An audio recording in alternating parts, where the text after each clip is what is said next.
नमस्कार बच्चों, हिंदी की कक्षा में आप सबका हार्दिक स्वागत। आज का टॉपिक शुरू करने से पहले मैं आपको कुछ चित्र दिखाऊंगी, इन्हें ध्यान से देखें।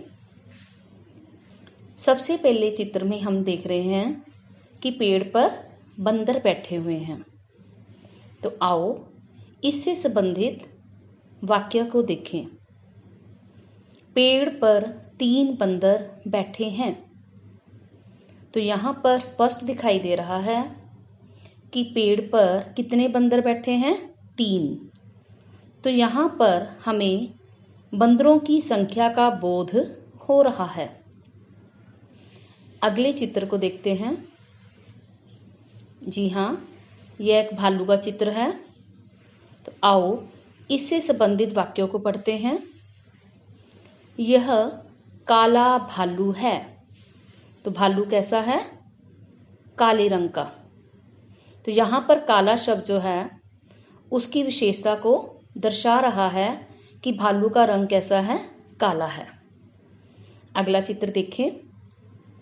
श्वेता की फ्रॉक सुंदर है। तो यहाँ पर जो लड़की दिखाई दे रही है उसकी फ्रॉक के विषय में बताया गया है कि उसकी फ्रॉक सुंदर है। तो यहाँ पर सुंदर शब्द जो है उसकी फ्रॉक की विशेषता को दर्शा रहा है। तो यहाँ पर अगर हम गौर करें कि 3 काला और सुंदर शब्द ये किसी ना किसी रूप में क्रमशः बंदरों की, भालू की और श्वेता की फ्रॉक की विशेषता को दर्शा रहे हैं। इसका अर्थ यह है कि ये तीनों शब्द 3, काला और सुंदर ये सभी क्या है? विशेषण हैं। तो आज का हमारा टॉपिक है विशेषण। तो हम विशेषण के अंतर्गत विशेषण का अर्थ, उसकी परिभाषा, विशेष्य, प्रविशेषण, विशेषण के प्रकार तथा विशेषण की अवस्थाओं के ऊपर हम चर्चा करेंगे। तो विशेषण का अर्थ आपको अच्छी तरह से समझ आ गया होगा। अब हम विशेषण के अंतर्गत उसकी परिभाषा के बारे में देखते हैं। संज्ञा या सर्वनाम की विशेषता बताने वाले शब्दों को विशेषण कहते हैं। वापिस उन्हीं तीनों वाक्य पर जाते हैं जो हमने स्टार्टिंग में किए थे। पहले वाक्य था पेड़ पर 3 बंदर बैठे हैं। तो यहाँ पर 3 शब्द जो हैं वो क्या है? विशेषण है। बंदर शब्द क्या है? संज्ञा शब्द है। और यहाँ पर बंदरों की संख्या का बोध हो रहा है। तो इसलिए बंदर जो है, संज्ञा शब्द जो है वो यहाँ पर क्या है? विशेष्य। क्या है वो? विशेष्य का काम कर रहा है। तो यहाँ पर 3 विशेषण है और बंदर विशेष्य है। अगले वाक्य में हमने देखा था कि यह काला भालू है। यहाँ पर भालू के विषय में बात की गई है। भालू क्या है?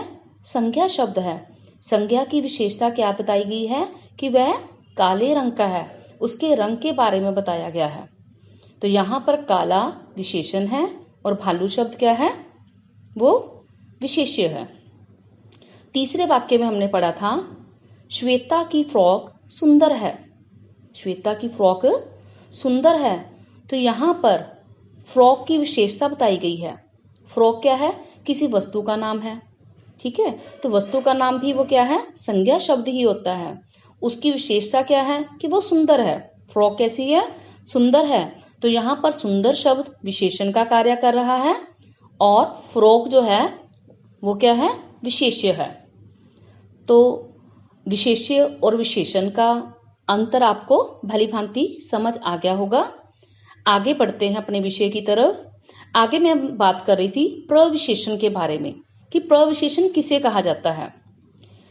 एक वाक्य में लिख रही हूं, इसे ध्यान से देखें। वैशाली बहुत ही मधुर गाती है। वाक्य को दोबारा पढ़े। वैशाली बहुत ही मधुर गाती है। तो यहां पर मधुर शब्द जो है वो क्या है? किसी की विशेषता को दर्शा रहा है। तो यहाँ पर मधुर क्या है? विशेषण का काम कर रहा है।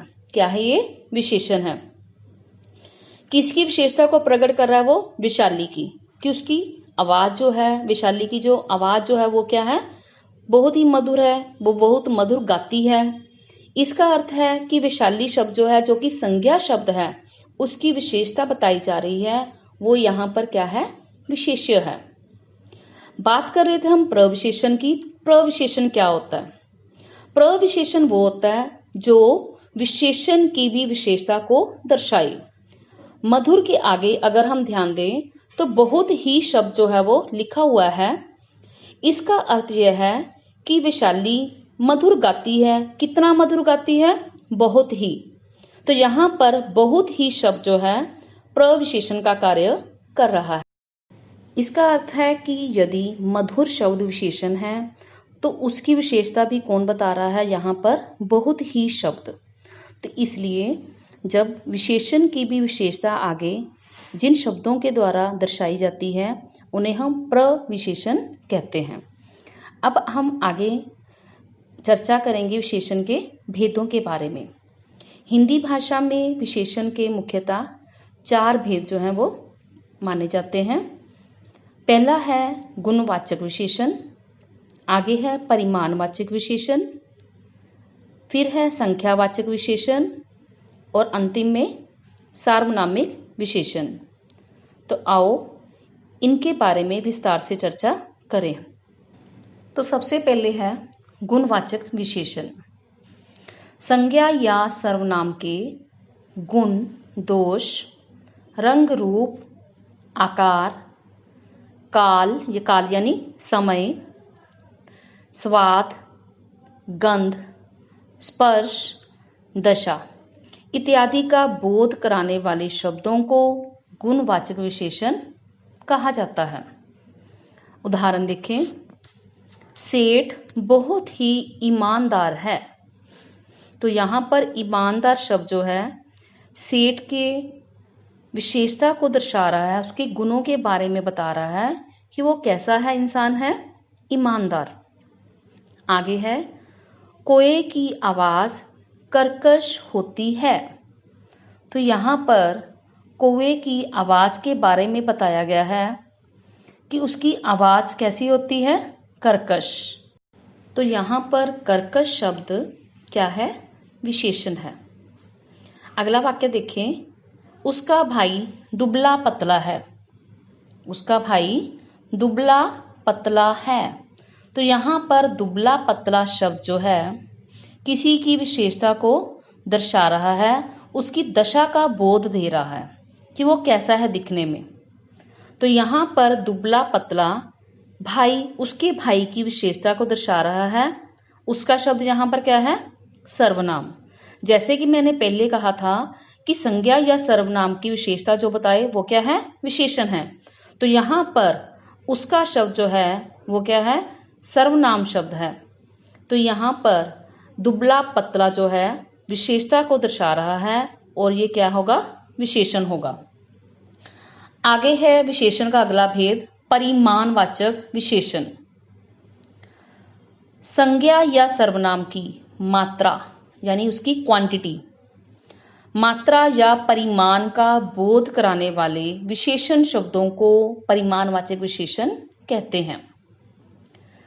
जैसे मैं कहूँ कि 2 लीटर दूध, ठीक है, या फिर 3 मीटर कपड़ा, तो ये क्या है? परिमाणवाचक विशेषण, यानी उसकी क्वांटिटी को दर्शा रहा है कि कितना दूध लेना है 2 लीटर, कितना कपड़ा चाहिए 3 मीटर, कि जिन चीज़ों को हम मेजर कर सकते हैं, ठीक है, तो वो क्या है? परिमाणवाचक विशेषण है। और परिमाणवाचक विशेषण के अंतर्गत हम 2 भेद इसके मानते हैं। पहला है निश्चित परिमाणवाचक विशेषण और दूसरा है अनिश्चित परिमाणवाचक विशेषण। निश्चित परिमाणवाचक विशेषण तब होता है जब किसी वस्तु या पदार्थ की निश्चित मात्रा या परिमाण का बोध हो। निश्चित मात्रा यानी उसकी फिक्स्ड क्वांटिटी। अगर हमें उसकी निश्चित मात्रा का बोध हो रहा है तो उन शब्दों को, उन विशेषणों को हम क्या कहेंगे? निश्चित परिमाणवाचक विशेषण। जैसे बाजार से 2 लीटर दूध ले आओ। तो यहाँ पर दूध की क्वांटिटी बताई हुई है, उसकी फिक्स मात्रा बताई गई है कि कितना दूध लाना है, 2 लीटर। तो यहाँ पर 2 लीटर शब्द जो है निश्चित परिमाणवाचक विशेषण का कार्य कर रहा है। आगे है अनिश्चित परिमाणवाचक विशेषण। अनिश्चित यानी जिसके बारे में कुछ फिक्स पता ना हो। तो किसी भी वस्तु या पदार्थ की निश्चित मात्रा या परिमाण का बोध न कराने वाले शब्दों को अनिश्चित परिमाणवाचक विशेषण कहते हैं। जैसे कप में थोड़ी सी चाय है। कितनी चाय है? थोड़ी सी। हमें फिक्स नहीं पता, उसका परिमाण नहीं पता, उसकी क्वांटिटी नहीं पता कि कितनी है। हमने बस अपने अंदाजे से, अपने अनुमान से बता रहे हैं कि थोड़ी सी। तो यहाँ पर हमें अनिश्चित मात्रा का बोध हो रहा है, तो ये है अनिश्चित परिमाणवाचक विशेषण। आगे हम करेंगे विशेषण का अगला भेद, संख्यावाचक विशेषण। जैसे कि नाम से ही स्पष्ट हो रहा है कि जो विशेषण संज्ञा या सर्वनाम की संख्या का बोध कराते हैं, उनके नंबर्स के बारे में बताते हैं कि उनकी क्या संख्या है, तो वो है संख्यावाचक विशेषण।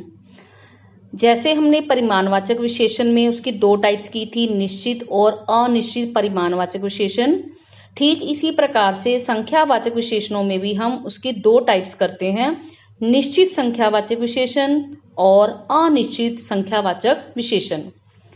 सबसे पहले है निश्चित संख्यावाचक विशेषण।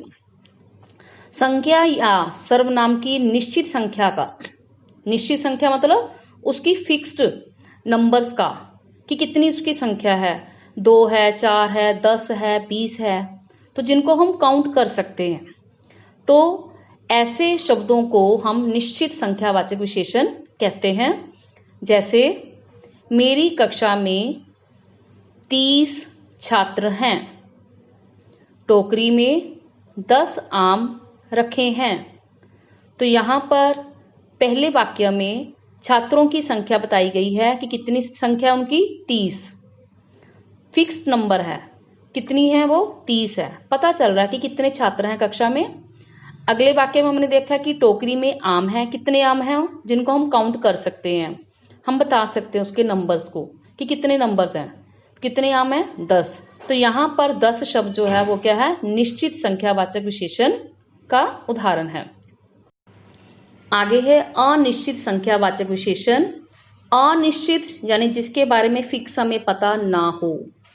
तो इसकी परिभाषा को देखें, संज्ञा या सर्वनाम की निश्चित संख्या का बोध ना कराने वाले शब्दों को अनिश्चित संख्यावाचक विशेषण कहते हैं। उदाहरण देखें, सब लोग जा चुके हैं। सब लोग जा चुके हैं, कितने लोग, ये सिर्फ हमारा अनुमान है, हमारा सिर्फ अंदाजा है कि सब लोग जा चुके हैं, हमें उनकी संख्या का बोध नहीं है। तो यहाँ पर सब लोग क्या है, अनिश्चित संख्यावाचक विशेषण है।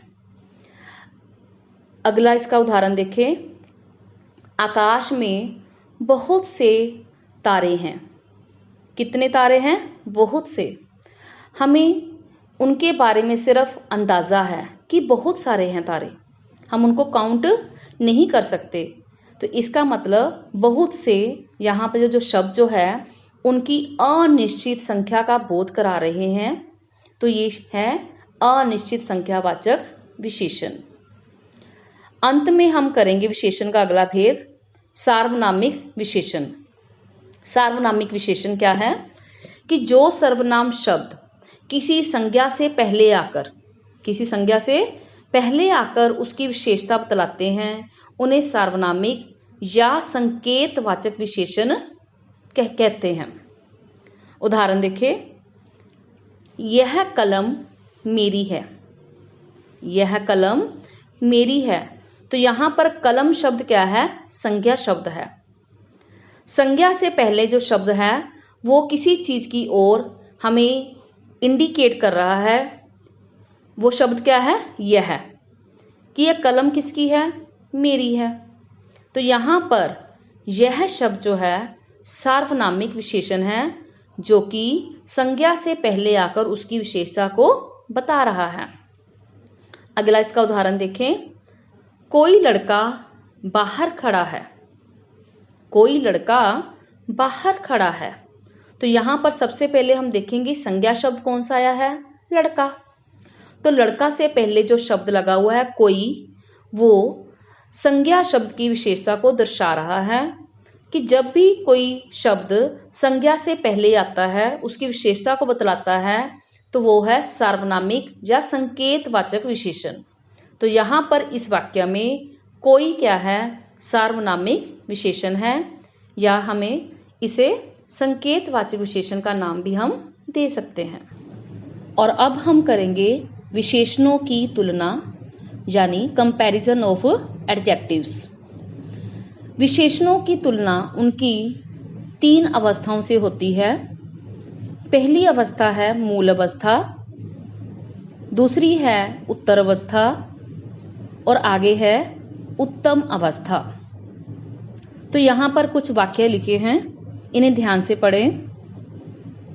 सबसे पहला वाक्य है मोहित एक अच्छा लड़का है। दूसरे वाक्य में यदि हम देखें तो वहां पर क्या है, मोहित रोहित से अधिक अच्छा लड़का है। तीसरे वाक्य में देखें, मोहित अपनी कक्षा में से सबसे अधिक अच्छा लड़का है। तो यहां पर यदि हम गौर से देखें तो क्या पता चलता है कि मोहित के बारे में कुछ उसकी क्वालिटीज बताई गई हैं कि मोहित कैसा लड़का है। पहले वाक्य में यदि हम देखें तो वहां पर हमें क्या पता चल रहा है कि मोहित जो है एक अच्छा लड़का है। तो यहां पर अच्छा शब्द क्या है, विशेषण है। अच्छा शब्द क्या है, यहां पर विशेषण है। तो जब विशेषण का प्रयोग किसी संज्ञा या सर्वनाम की विशेषता बताने के लिए हो तो उसे विशेषण की मूल अवस्था कहा जाता है। यदि हम दूसरे वाक्यों को देखें तो यहां पर देख रहे हैं कि मोहित रोहित से अधिक अच्छा लड़का है, यानी यहां पर 2 व्यक्तियों के बीच में कंपैरिजन दिखाया गया है, उन दोनों के बीच में तुलना दिखाई गई है कि मोहित जो है रोहित से अधिक अच्छा लड़का है। तो जब विशेषण का प्रयोग 2 व्यक्तियों, वस्तुओं या स्थानों की विशेषता की तुलना के लिए किया जाता है तो उसे विशेषण की उत्तर अवस्था कहते हैं। आगे है उत्तम अवस्था। उत्तम अवस्था की बात करें तो हम वही वाक्य को पढ़ते हैं जो पहले मैंने दिखाया था आपको कि मोहित अपनी कक्षा में से सबसे अधिक अच्छा लड़का है। तो यहां पर मोहित का जो कंपैरिजन है वो 2 व्यक्तियों में से ना होकर सारी कक्षा के साथ किया गया है, सबसे अधिक अच्छा कहा गया है। तो जब विशेषण का प्रयोग 2 से अधिक व्यक्तियों, वस्तुओं या स्थानों की तुलना करके किसी एक को सबसे अच्छा या सबसे बुरा बताने के लिए किया गया हो तो उसे विशेषण की उत्तम अवस्था कहते हैं। तो आशा करती हूं कि विशेषण का यह टॉपिक आपको अच्छी तरह से समझ आ गया होगा। धन्यवाद।